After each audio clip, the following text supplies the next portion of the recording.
Cults brainwash their followers through these techniques: intense indoctrination, control of all information, destroy doubts before they can grow, reinforce fears such as God will punish you if you stray, and through public confessions where peer pressure and guilt leads to conformity. But is that enough for a mother to sacrifice her own child? It is believed about 17 children were lost in the fire near Waco. They believe that to sacrifice their lives and their life of their children is what's important to serve God.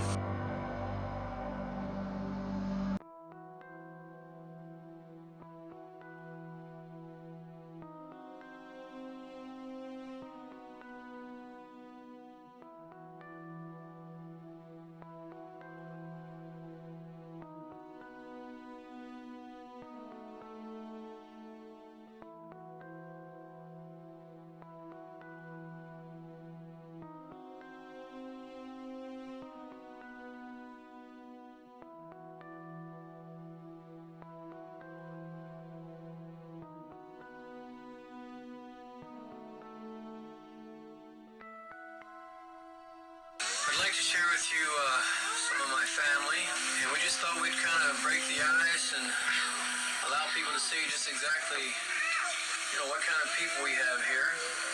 I'd like to start off first of all with my oldest son. His name is Cyrus. Sit over here, son. How old are you? 7. Say hello to everybody. Hi. Wave at him. Camera right there.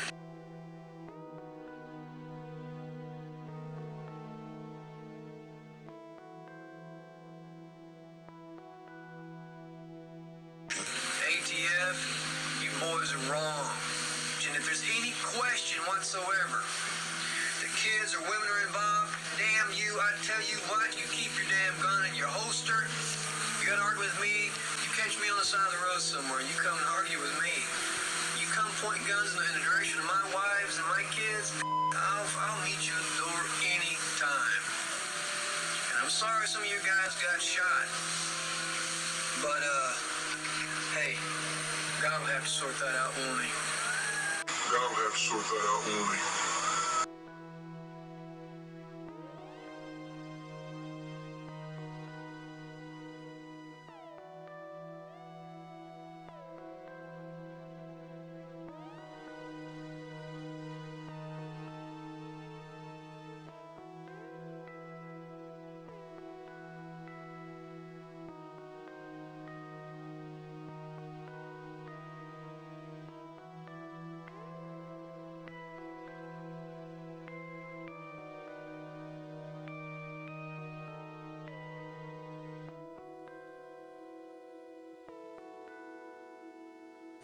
Well, Bonnie, for the last 15 minutes, we've watched this M60 vehicle, this combat engineering vehicle, make large holes in the side of this building and pump tear gas in there.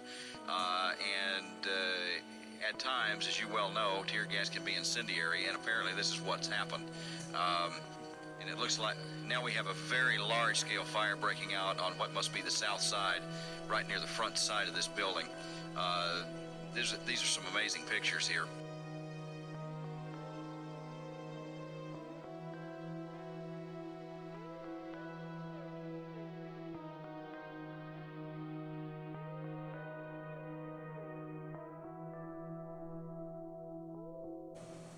Yeah, there is a battle between good and evil, between every individual and themselves, between what's right is right, it's Christ, and what's wrong is wrong, that's the devil.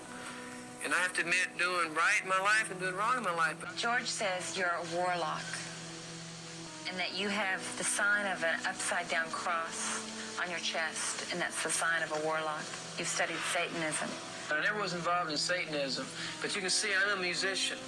You see, the guitars and stuff. There was a time in my life where I was seeking after Christ and all that, and I'd come to the end of my rope in life, and what I did was that I took a 5 and dime store cross and all that, and I was there mounted with a candle, you see, and it fell on my chest. Please, please, please, won't you listen?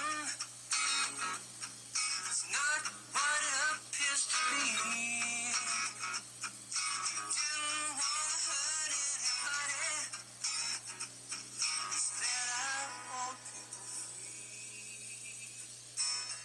28-year-old David Koresh sang of a madman living in Waco, a song made more bizarre by what's happened in the last 2 days.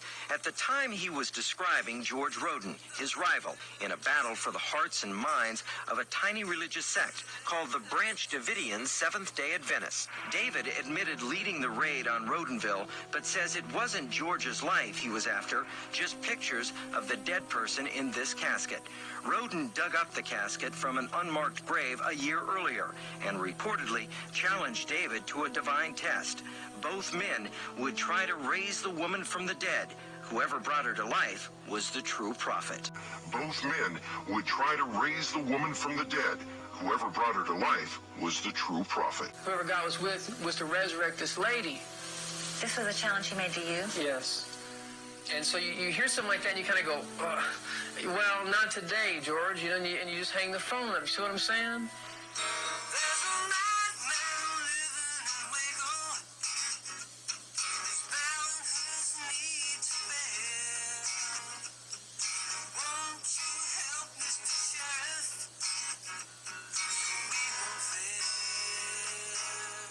David asked the sheriff to charge George for vandalizing a grave, but the sheriff said he needed pictures of the actual body.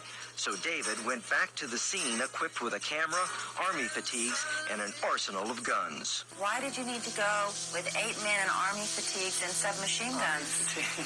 You mean Kmart hiding suits? Submachine guns? We had no submachine guns. There was no automatic weapons. We went there to take the pictures, and then what we would have is we would have legal authorities who would take it into their hands and drive George off the land. The sheriff says they also had no film in their camera. George believes the casket was a cover story, that they really came to bury him. He burned down our administration building. He raped my mother, and now he came out here and tried to kill me.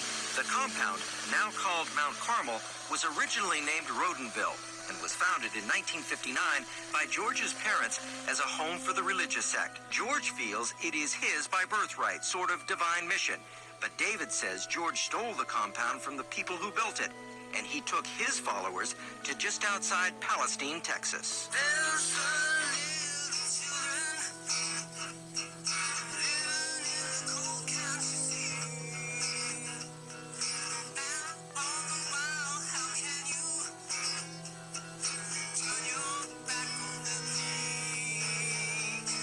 It's people cold. My baby's been sick also. You see, I live in a bus, okay? Older people live in 8x12 shacks. Would you want your 83-year-old grandmother to be driven off a place where she'd put time and effort for 25 years, all because a guy thinks he inherited it? Even back then, Mount Carmel looked more like an armed camp than a religious retreat. The entrance was blocked by the sort of barricades one expects to see in Beirut, not in Waco. The gate is protected just like the White House is. Like they should have protected the boys in Lebanon. And What's the purpose of that? well, that's to stop car bombs from coming in and blowing me up or any of the people here. You expect these people to come back, It's just a matter of time. and there'll be another gun battle. I don't imagine they're coming with BB guns like they said they had before. And it don't look like this is BB gun action to me. Are you going to go back and take that property by force? The authorities have it in their hands, and that's where I'm going to keep it from now on. The authorities have it in their hands, and that's where I'm going to keep it from now on. The bitter struggle between George Roden and David Koresh, which first brought David Koresh to national attention on a current affair, had a bizarre ending. The charges against Koresh and his followers didn't stick, and they were all freed, and the charges dropped. The charges against Koresh and his followers didn't stick, and they were all freed, and the charges dropped. And they were all freed, and the charges dropped. A fanatical, scripture-quoting religious leader who moved to Waco to await the end of the world, instead maybe to blame tonight for the deaths of several federal agents. We've got a standoff that continues at this hour after 2 shootouts earlier today on a compound located 10 miles east of Waco in the community of Elk, which is where we join our Wayne Dolcefino and Debbie Johnson, who have been covering this unbelievable story. Wayne? Yeah, Bob and Minerva, never before has the Alcohol, Tobacco, and Firearms Bureau lost this many people in a single operation, and the government was prepared for trouble this morning. 3 helicopters, 150 law enforcement officers, some of them from the Houston area, involved in the operation, but as one ATF agent told us tonight, it looked like they knew we were coming. Tonight, we are about a mile to the west of the compound where the standoff has entered its 13th hour. You could see the bullet holes in Don Maloney's truck. The Waco TV photographer was an eyewitness to the morning assault by federal agents on the Branch Davidian cult compound just east of Waco. More than 150 ATF agents had come here armed with search and arrest warrants. They were greeted with lots of gunfire. We were pinned down. 45 minutes of gunfire, automatic gunfire. First 5-10 minutes was a job. Get the video, do your job, and then after that, you begin to wonder that, because bullets were flying over our heads, they were hitting the news unit, they were about 2 feet from our feet. The gunfire took a heavy toll on the government agents. 4 dead, 14 wounded. Our hearts go out to these brave agents who died today in the line of duty, and to their families. Today's events point up to the fact that federal law enforcement officers across America place their lives on the line every minute of every day. Then came the standoff. All day long, reinforcements were brought in from as far away as Fort Hood. An armored personnel carrier rumbled down the farm road. Patrol cars came streaming by. Military helicopters came flying overhead. Inside the 77-acre well-fortified compound is the leader, Vernon Howell, who claims to be the second coming of Christ. A Waco newspaper just this week called him the sinful Messiah. Howell, or David Koresh as he wants to be known, was apparently wounded in the gunfire. He may have as many as 150 followers with him inside the compound, many of them children. They all came here to await Armageddon. He has 150 followers with him inside the compound, many of them children. They all came here to await Armageddon.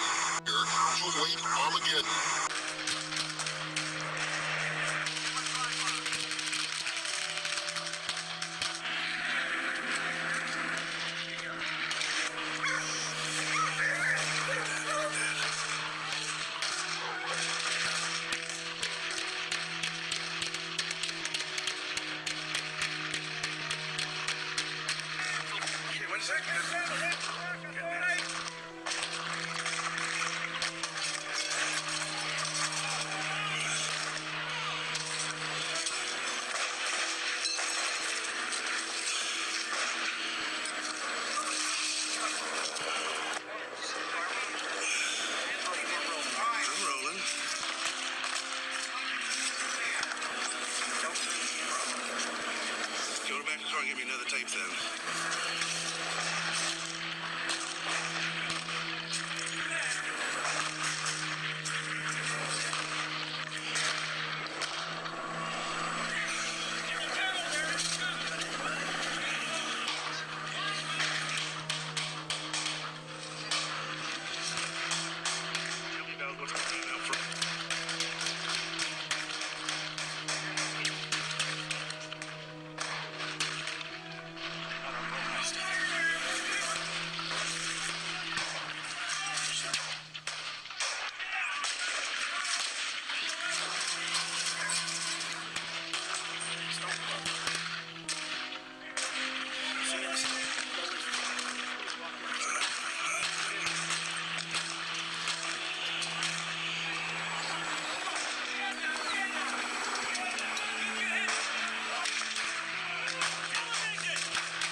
Inside are very aware of any outside movements and become very jittery when they see something that happens or when they see a further movement that they don't know about ahead of time.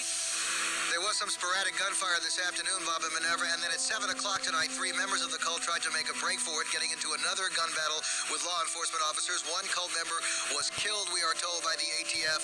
Another was captured. A third was wounded and retreated back into the compound. And except for today's deadly events and an internal gun battle that took place about 5 years ago, Debbie Johnson, most of the folks who live around this cult say they're quiet neighbors. Yeah, that's true, Wayne. The cult, actually called or known as the Branch Davidians, is an offshoot of the Seventh-day Adventist Church. They broke off from the church and moved out here from Los Angeles back in 1935. But despite the longevity of the cult in and around the Waco area, very few Waco residents that we spoke with had ever even heard of this cult before today.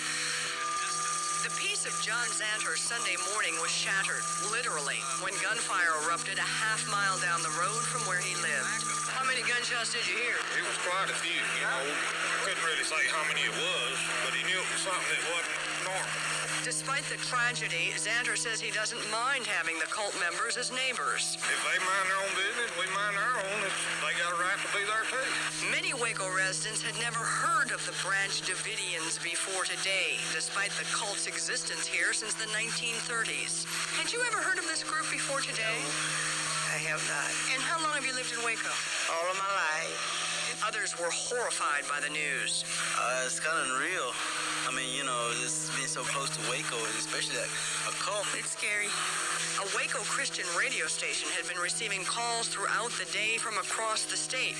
All they could do was try to calm callers' fears. We're just trying to reassure them that the world's not falling apart. I mean, with what's happened in New York and just a couple of days ago and now here and then bombings across the world overnight, it would sound as though the message of this cult is maybe bringing some reality to people that perhaps we're at the end of the world. As though the message of this cult is maybe bringing some reality to people that perhaps we're at the end of the world. Well, the leader of this Branch Davidians calls himself David Koresh, who took control of the group in the late 1980s. Members believe in the imminent end of the world and the second coming of Christ. When Koresh took over, the group became his own personal cult, as shown in an Australian TV interview last year. Well, you know what they think of me? They think I'm the son of God. Do they? Yeah. In 1987, the struggle for leadership at the Waco area compound turned to gunfire. Koresh and seven followers were charged with attempted murder, but no one was convicted. The events in Waco have several tragic ties to Houston. One of the ATF agents killed there yesterday, and the cult leader's grandmother both called the Houston area home, and Chris Adams reports. Jean Hullup lives in Houston. While watching television, she learned her grandson, David Koresh, is leading the Waco cult. I like passed out. I started crying. I just couldn't believe it. She talks about her grandson's love of music, his passion for religious theology, and his fascination with weapons. And she has a message. For God's sakes, let's try to straighten this thing out and be together again. Be as a family. Because we can't have our family reunion without you. On this street in Houston live two grieving parents who know their family will never be whole again. Their son, ATF agent Steve Willis, was killed in the shootout. They wait for his body to return. The slain officer had deep ties to the Houston area. He graduated in 1979 from Katy High School. Today on campus, word of his tragic death spread. His English teacher and the school's receptionist look at his yearbook picture and remember the young man they knew. I think he was just a very nice boy, never in any trouble, and it's very tragic. It's tragic when any young person dies. The special agent in charge of the bureau where Willis worked talked about the emotions which tear at the dead man's co-workers. Hurt, sorrow, pain, anger, frustration, you name it, we've had it heaped upon us. We are just overwhelmed right now. The events in Waco seem to have overwhelmed just about everyone. Marshals moved in force tonight. We say marshals. We're not really sure what kind of agents they are. We know for sure that they are federal agents of some sort, probably ATF agents.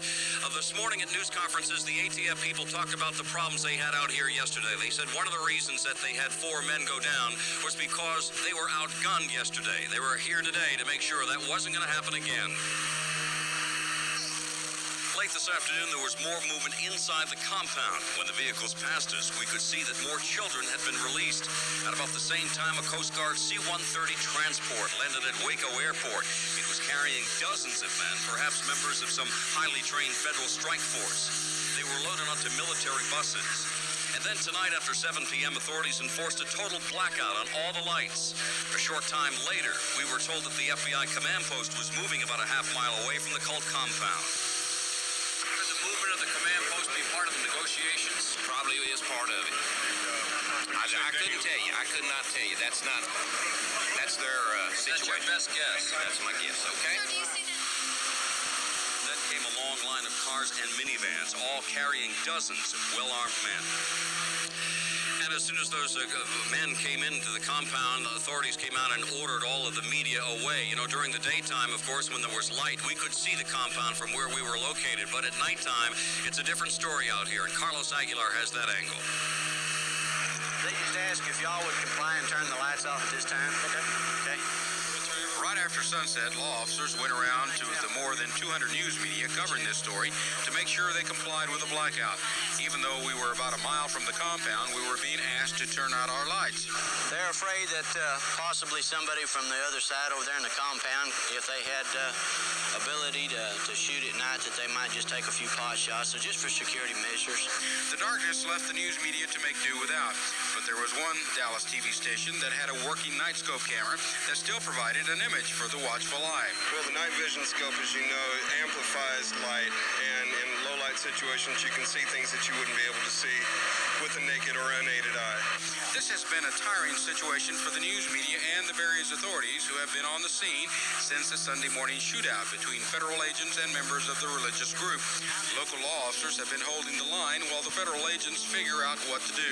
I was out till about 12:30 last night, went home, got some sleep, and came back at 7 this morning. I'm going to stay out for a while tonight, but we've got a lot of the local officers coming in from other agencies that are really supporting us, so that's giving us a break, so we really appreciate their help. When we have had to turn our lights on to work tonight, we've done it behind our satellite camera so we wouldn't become targets. But what I am hearing from authorities here is that they might move the news media even further back should this go into another night.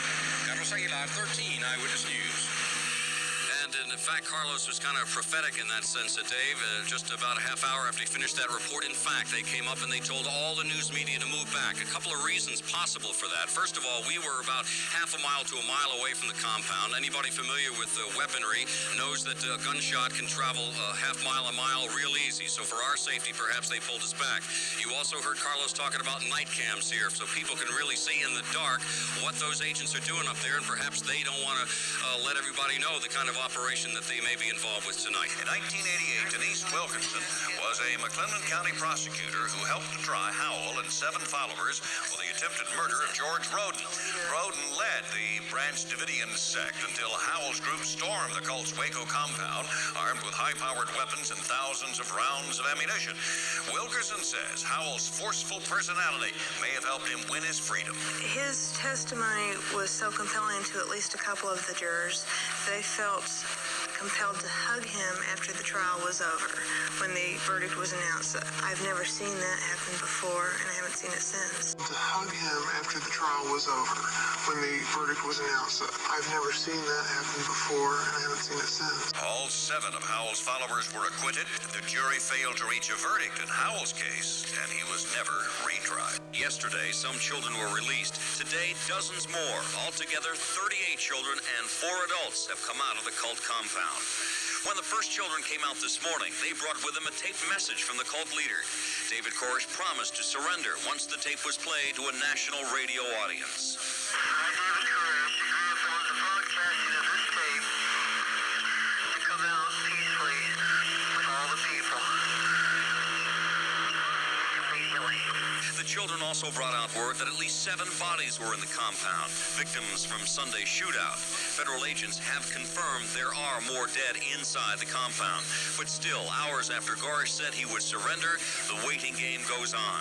Tonight, scores of police cars left the area of the compound, but no official confirmation that this siege is over. Perhaps it was just a shift change. Now, the word out here tonight, Dave, is that this has basically been a media party of speculation because we have gotten no official word from any kind of authority exactly what is going on. We can only assume that negotiations are continuing. That lack of information isn't just unique to this compound, as Wayne Dolcefino reports from Waco. A police sniper peers from the roof as heavily armed lawmen guard the street around Hillcrest Baptist. The hospital is on emergency alert. What I'm telling you is that you're going home a big man. Security is tight, so tight that ATF officers apparently didn't like the looks of this onlooker. His pickup truck parked nearby praised Jesus. He denied he was a cult member. He was later released. For hospital officials, like everyone else, it's a waiting game. I would say that the mood is a mixture of tense, and also people are very willing and ready to help. Government officials aren't helping an awful lot with official information. Remember what they told us Monday? The 3:30 news conference here has been canceled. That's why today's briefing sounded so familiar. They advise that they are still in a standoff situation at Mount Carmel. This press conference has been canceled. The 8 o'clock media briefing was canceled too. A law enforcement spokeswoman telling us we shouldn't expect any more public comments for the foreseeable future. Maybe in 2 or 3 days, she said, if nothing changes. In Waco, Wayne Dolcevino, 13 Eyewitness News. That may be a good indication, Dave, of what's going on out here. A little while ago, probably about 45 minutes ago, a car full of law enforcement authorities came by. They hit their PA and they said, no comment. And they were laughing and joking amongst themselves when they said that. So perhaps we can read into that the tension up there has been cut a little. We'll just have to wait and see. Today's events. Well, I was hoped up when I found out that he might be coming out. And then, I don't know, it kind of let me down. Did you actually believe he was coming out? Are you disappointed? Yes, I am. What do you believe your grandson rather, will do next? I don't really know now. I don't know. What about your activities this day? What have you been doing? What about family members? Sitting right here, all of us watching TV and just hoping, and I've been sitting here praying. Do you believe your grandson will try to martyr himself? I don't know about that either. I never would have thought he would, but I don't know. Thank you again, Jean Hull, the grandmother of David Koresh. Neighbors of the cult say until now, the place was very peaceful. I have never seen them. I remember, I just heard of them being down there. They don't seem to bother anybody, around. Moon over Mount Carmel.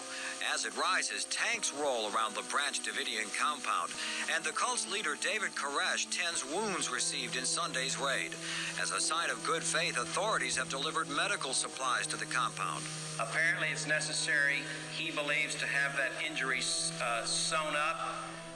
Also, he's indicated that there is a change in color to the injury. Evidently, Koresh is still well enough to negotiate.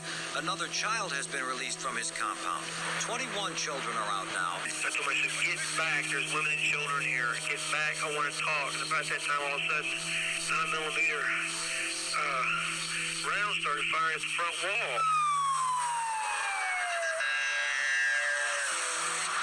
The main problem we had, I don't believe, is that we were outmaneuvered or outplanned. The problem we had is that we were outgunned. It is believed that prior to the execution of the warrant, a phone call was received which placed the occupants on alert. There is no doubt they were expecting our arrival. He has made such statements as, we are ready for war. Let's get it on. Your talk is becoming in vain.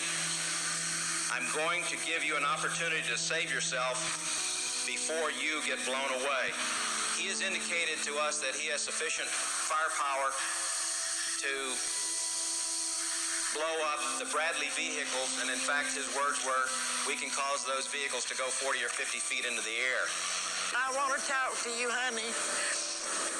Please hang out a bit and maybe I can see it if you hear me. I know that David would like some legal counsel, and I hope that there's some way that he can get that message to us so that we can do something for him. We're not a cult, we read the Bible. That's not a cult. You have to back up. Koresh is coming out.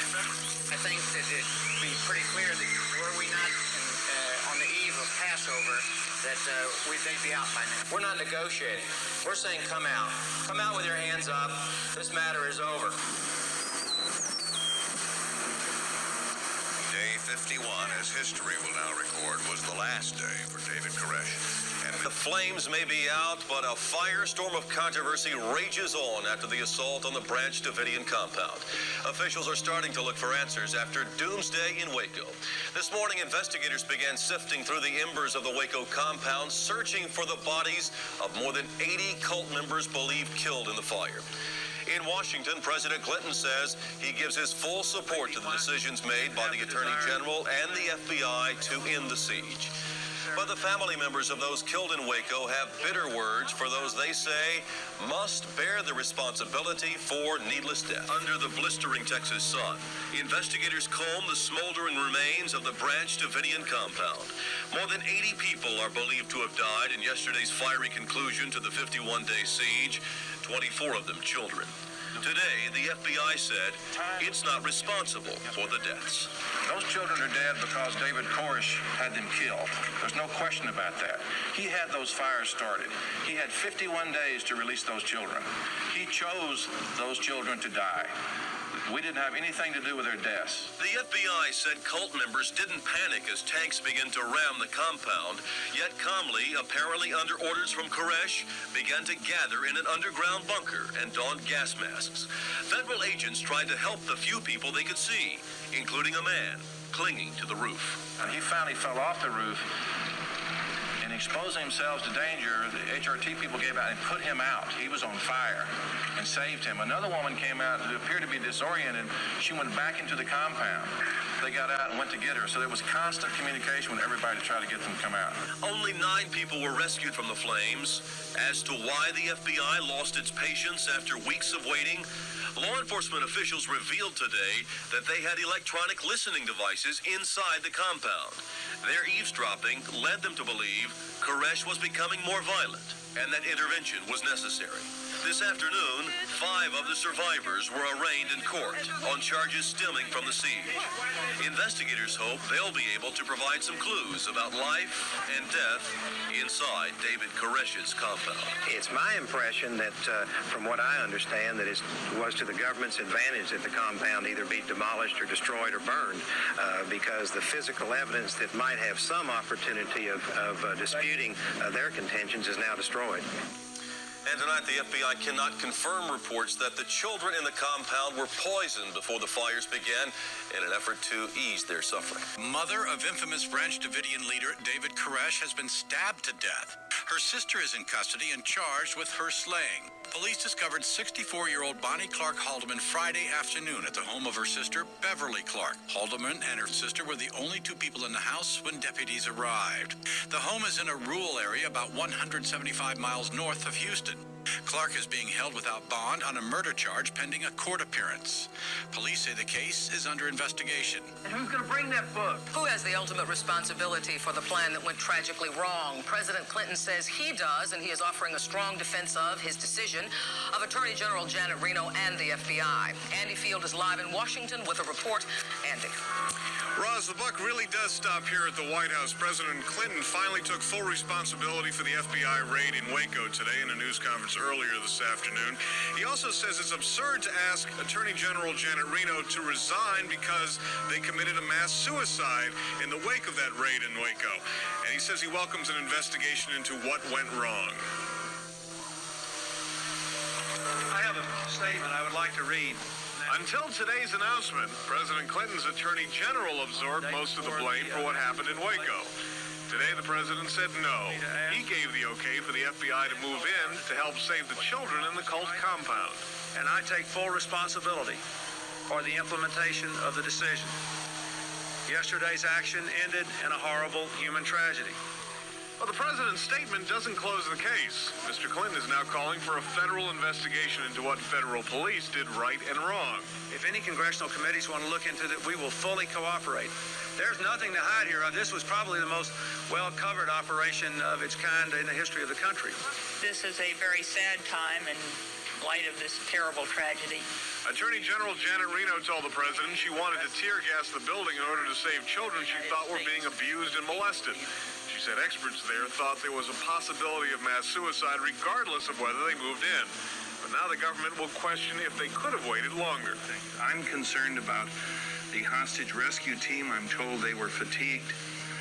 That opens up a lot of questions as to why replacements weren't available. And the president warned Congress not to bash the FBI. He said the nation should put the Waco tragedy into perspective. The FBI has done a lot of things right for this country over a long period of time.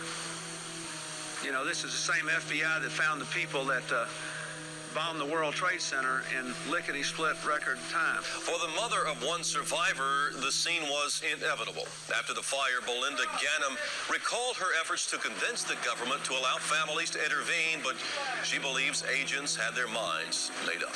They knew that they were going to do this. They've predicted all along, which is why we wanted family vocal voice and cult awareness intervention on a more powerful, more impacting basis. Ganem is the mother of 24-year-old David Thibodeau, who escaped from the compound and is now being held in a Texas jail. Douglas Wayne Martin, a lawyer from Queens, and 3 of his children are believed to have died yesterday in the compound. They are only part of the New York connection to dangerous cults. David Navarro looks at the increasing numbers of cults and their brainwashing techniques. The apocalyptic ending at the Branch Davidian compound near Waco, Texas, has focused attention now more than ever on what some people say is an increasing number of dangerous cults in America. Not since Jonestown, where almost 1,000 followers died in a suicidal and murderous frenzy, have so many been sacrificed in the name of a charismatic cult leader. Clearly, we've seen an increase in what we call cultic activity, along with an increase in generally speaking, sort of religious activity. Not all religious in nature. Cults brainwash their followers through these techniques: intense indoctrination, control of all information, destroy doubts before they can grow, reinforce fears such as God will punish you if you stray, and through public confessions where peer pressure and guilt leads to conformity. But is that enough for a mother to sacrifice her own child? It is believed about 17 children were lost in the fire near Waco. They believe that to sacrifice their lives and their life of their children is what's important to serve God. Believe that to sacrifice their lives and their life of their children is what's important to serve God. Back tears during an appearance on Good Morning America, Jean Hollop said she hoped to save Koresh's children from certain death at the compound. Here's what she had to say. I was planning on telling him, let me bring his children out, you know. I could take care of a bunch of them. But I didn't get that chance, and now I'm wondering why. It's very hurtful. Hollop said communications with Koresh were cut off recently, and the FBI refused to send tapes she had made into the compound. While investigators look for clues in the charred remains of yesterday's inferno, David Koresh's lawyer is blaming the government. He claims the battering rams that punched holes through compound walls were part of a pattern that led to the compound's fiery end.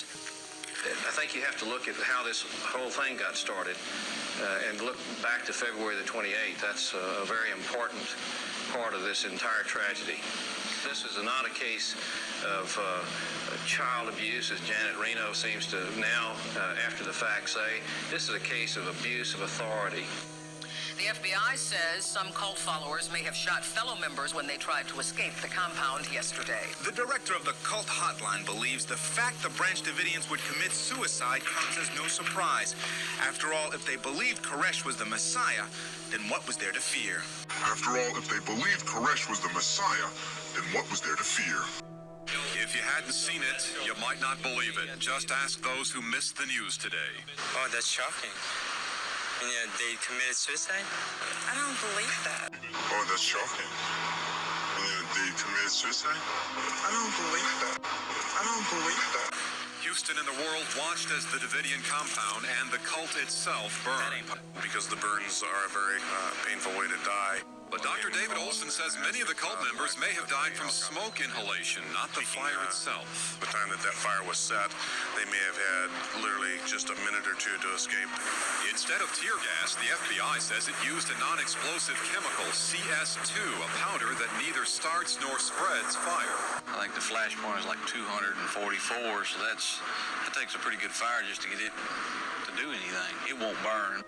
3 of the surviving cult members may be suspected of starting the fire, but will they be charged? And the other survivors? And what about the killing of 4 ATF agents 51 days ago? They could charge aiding and abetting, or they could charge a conspiracy of all of those people involved in there. Arson or murder, too. But law professor John J. Douglas says the fire changes the cult story by adding a new element. There's going to be tremendous sympathy in this situation as a result of all the deaths. Clearly, there is little sympathy for David Koresh, the man who saw himself as God. I just don't think he was religious. No, I don't think that's religious at all. It's stupidity. The FBI says it did not fire a shot, but today's action that prompted the fire does not impress everyone. I hate to see the way it happened, but, you know, it's sad to see for the children go out that kind of way, but, I mean, somebody had to finish it off. And finish it, they did.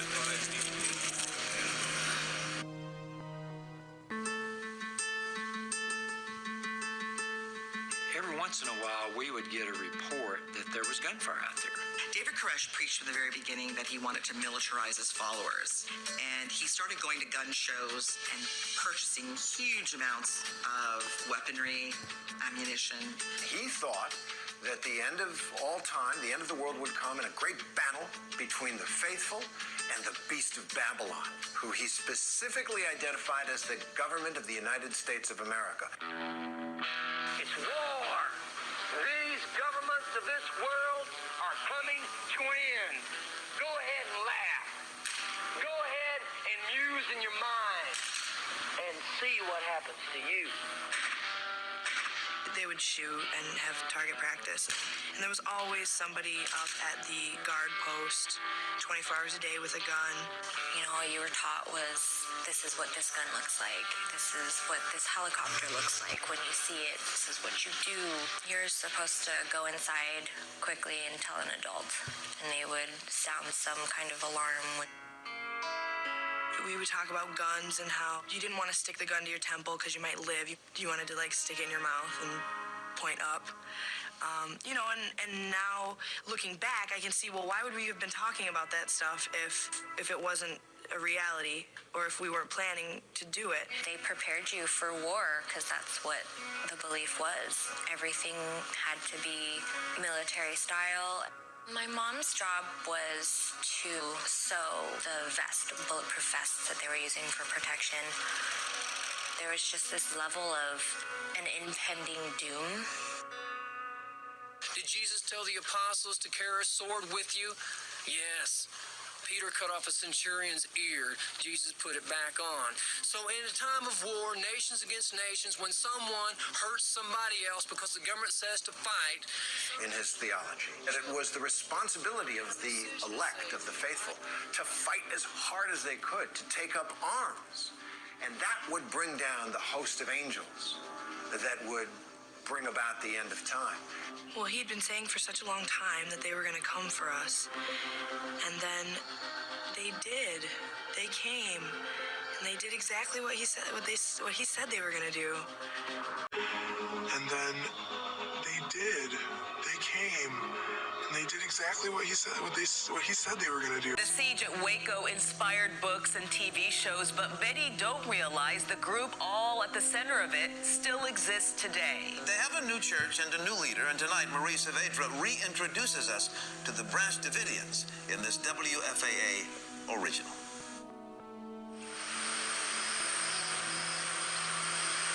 On this quiet stretch of Double E Ranch Road, it's easy to feel a sense of peace. You could almost forget what happened here. Not that anyone could.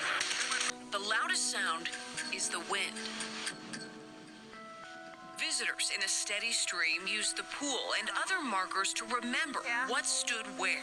Well, this is just foundation, though, right? Yeah, but look right there. And they find what's left of the religion practiced here is as faint as the foundation. Did you ever imagine yourself as a leader in this faith? No, it just happened to me. Charles Pace and his family are the only ones calling Mount Carmel home. He is the pastor of the Branch Davidians, now just the Branch, a religion he came to in his 20s, though he left Waco a few years before the siege. I told David Koresh that he was going to be judged, and he said, yes, I know. He returned in '93 to find the compound in ashes and set out to revive its message. His preaching on the siege says the dead did what they thought was right, including the many far too young to have had a choice. They did it for God because they loved God, and they were willing to die for this and take all this infamy. But Pace does think David Koresh was a prophet sent by God to commit sin. What he did may be wrong, but Pace trusts that Koresh followed God's orders to the violent end. And that's what he was willing to take. And I honor him for that. Honoring Koresh has been a hard sell. I lost half of my congregation, basically, because they couldn't get their head around that. The rows of chairs in the church built after the fire often stay empty. Thanks. Pace says his flock today is mostly online, following his blog and video sermons. But he is still preaching in person. My congregation, what it looks like today, is hundreds of people coming through the gate. They come from Canada and Connecticut to the part of the church that's a makeshift museum. And hopefully we learned the lesson from the first time. This is Amy and Michael Lovelace's fourth visit from Burleson. I wanted to come for the history side, and then we just keep coming back. And if you're looking for strong faith on this property today, it's surreal trying to make the movie fit what we're looking at. You'll find it in people like them. You could empathize with the people. They are not here to worship. What is today? But did feel called to come. I just feel like there was more to the story, and I think maybe we're getting more of the story. Thanks to their own belief. I knew that they were coming. Quarter century later. I knew they were coming before they knew they were coming. That there's still more to learn. If I say I'm Christ, from inside these gates. I just categorize myself with everybody else, don't I? A lot of people want to come here for closure. Did this really happen to human beings? We saw it on TV. They just don't believe that I'm who I claim that I am. It was around June 1992, and I was actually working the ATF hotline desk. And my buddy called me up and says, listen, I've got an investigation. It involves a group of people. It's like a religious group, a cult. The investigation was into illegal firearms manufacturing, and then there was also allegations that child abuse was being conducted by David Koresh. We're going to remove that animal from these children. The operation was named Operation Trojan Horse. There were 77 agents actually involved in the initial raid on the compound. It was more than a simple search warrant. Honestly, it felt more like a military operation. We had kind of staked out a mock compound, and then over the course of a couple of days, we ran through a series of mock search warrant executions. We were to go up and secure the arms room and the Koresh's bedroom. The Dallas team was scheduled to go in through the front door and go up to the second floor and clear the second floor, and that's where we understood most of the women and children would be. The Houston team would clear the bottom floor. The men all lived on the first floor. The rest of the team would go out and form a perimeter around the construction area and keep anybody working in the construction area from getting back into the compound. We were outgunned to the max, so needing to get inside and make sure that we kept them from getting to their weapons was extremely important. Even though I'd run hundreds of warrants with the special response team, nothing to this scale. Usually we'd just be hitting a single house with maybe one or two people inside, but this time we were hitting a large structure that had as many as 150 people on the inside. You just happen to have a really, really ridiculously stupid plan that put them in that position, which should never have happened. Several of us agents looked around at each other and said, no matter what, this is going, because look at how much money is being spent. And said, no matter what, this is going, because look at how much money is being spent. Nearly 25 years ago, a ranch in Waco, Texas became the scene of a tense 51-day standoff between federal authorities and the Branch Davidian cult. It ended with a siege and more than 80 people dead. Tonight on 48 Hours, Peter Van Zandt gets new details about the cult from a man who made deliveries to the compound. My name is Larry Gilbert. I was a UPS driver in Waco, Texas, and I've kept my story silent for the last 25 years. Gilbreth's secret? He delivered much of the weaponry to the Branch Davidian compound that was used in one of the bloodiest standoffs between civilians and federal law enforcement agents in U.S. history. I have been blamed for what happened out there. Are you haunted that somehow you may have put this in motion? Yes, of course. How could you not? Gilbreth says he began delivering weapons to the religious compound. Their leader, David Koresh, a self-proclaimed son of God. They were getting shipments from an arms dealer. all of which were legally purchased beginning in January of 1992. Assault rifles, munitions. Gilbreth would later learn what was in those boxes. AK-47s, AR-15s. And AR-15s. Then one day, Gilbreth moved a heavy box in his truck. And about 6 to 8 grenades fell out of it. Gilbreth told his wife, Deborah, who called the sheriff's department. Somebody had to do something. If everybody sit back and didn't do anything, what would this world be like? The sheriff's department called the Bureau of Alcohol, Tobacco, and Firearms, the ATF. After 2 months of reconnaissance, they stormed the compound. It went terribly wrong. I said, holy crap, these guys are getting massacred out there. 4 ATF agents killed, 28 wounded. 6 Branch Davidians also died. Gilbreth says he never held any ill will toward the Branch Davidians, the FBI, or the ATF. Today, he is haunted by memories of young lives lost. You look at all the names of the people that died at the compound. They're just names. I see faces. They're just names. I see faces.